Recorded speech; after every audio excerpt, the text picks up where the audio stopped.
मथुरा के वृंदावन में यमुना नाव हादसे का मंजर भयावह था। ये कहना है रस्सी से 7-8 लोगों को बचाने वाले प्रत्यक्षदर्शी मोहर सिंह का। मोहर सिंह के अनुसार हादसे के वक्त चीख पुकार सुनकर यमुना किनारे खड़े सब लोग बचाने के लिए दौड़ पड़े। हमने और हमारे एक साथी ने रस्सी फेंक कर लोगों को नदी से बाहर निकाला, उन्हें नाव पर खींच लिया। इस तरह 7 से 8 लोगों की जान बचाई। इस हादसे में अब तक 11 श्रद्धालुओं की मौत हो चुकी है। रेस्क्यू अभियान चल रहा है। हादसे में जान गंवाने वालों में 7 लोग आपस में रिश्तेदार थे। सभी पंजाब के रहने वाले थे। हादसे में जिंदा बचे और श्रद्धालुओं की जिंदगी बचाने वालों ने जो बताया वो चौंकाने वाला था। नाव में सवार तनिष ने बताया कि नाव वाले से कई बार कहा गया कि नाव धीरे चलाओ, लेकिन नहीं माना। इसी बीच 3 बार नाव डगमगाई और पलट गई। नाव किसी घाट के तट से करीब 50 फीट दूर यमुना नदी के बीच में थी। उस वक्त हवा करीब 40 किलोमीटर प्रति घंटे की स्पीड से चल रही थी। तेज हवा से नाव अचानक डगमगाने लगी। नाविक कंट्रोल खो बैठा। पर्यटकों ने नाविक से कहा कि पुल आने वाला है, रोक लीजिए, लेकिन उसने नहीं रोका।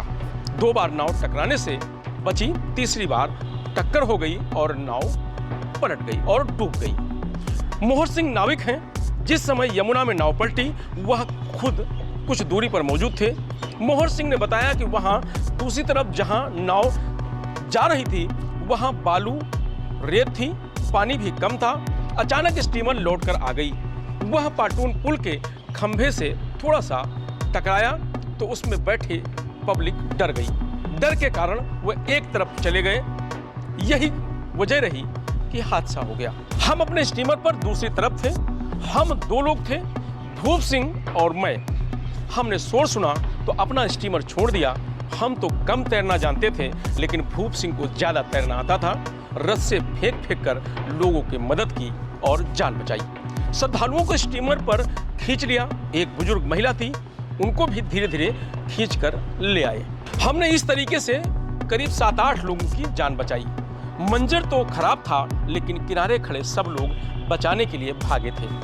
गोताखोर राधे के अनुसार श्रद्धालु 2 नाव में सवार थे, जिसमें एक नाव पूरी तरह पलट गई थी। जिस जगह हादसा हुआ वहां पानी लगभग 25 फीट गहरा है। वहां पानी का बहाव काफी तेज है। नाव में सवार तनिष ने बताया कि हम लोग एक नाव में सवार होकर यमुना नदी की सैर कर रहे थे।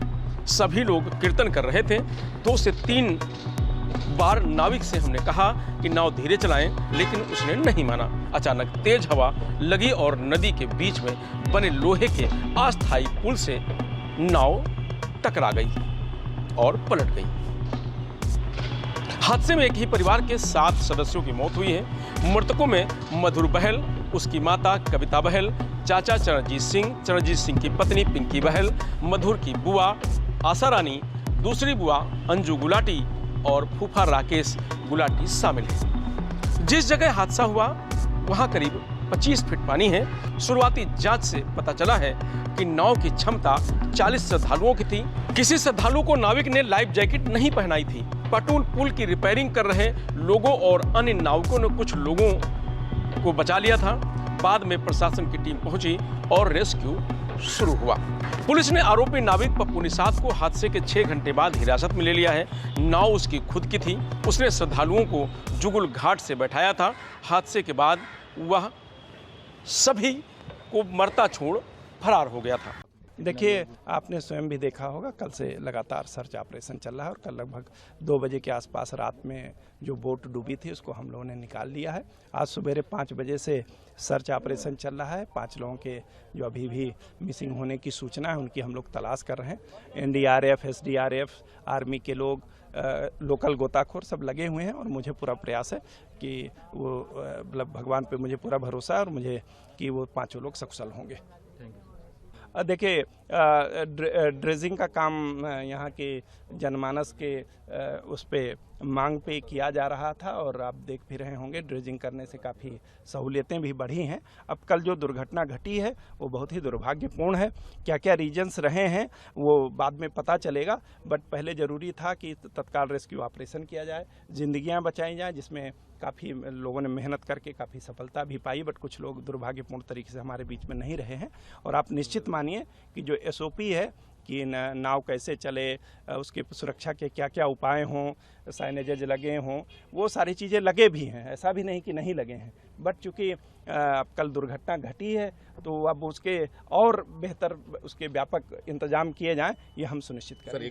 अब देखिए ऐसा नहीं है, मैंने फिर कहा कि साइनेजेज लगे हुए हैं और इस समय लियन पीरियड यमुना जी में चल रहा है जहाँ जबकि सबसे कम पानी होता है। अब कल दुर्घटना घटी है और ये हम सबको झकझोरने वाली है, हमारी आंख खोलने वाली है। और निश्चित मानिए कि जो भी अब कमी ही हम बोलेंगे, जो भी कमी रही है उसको दूर करेंगे और कोई जिम्मेदार है उसकी जिम्मेदारी भी निर्धारित करेंगे। किसी तरह की कोई जांच समिति गठित? हाँ, जांच कराएंगे और उसकी ADM फाइनेंस साहब उसकी जांच कल ही बता दी गई है और कल तक वो रिपोर्ट दे देंगे। फिलहाल अभी भी जो लापता लोग हैं उनके लिए रेस्क्यू जारी है। PSC, NDRF, SDRF और मथुरा पुलिस लगी हुई है। इस खबर में इतना ही। आप देखते रहिए लोकमत हिंदी।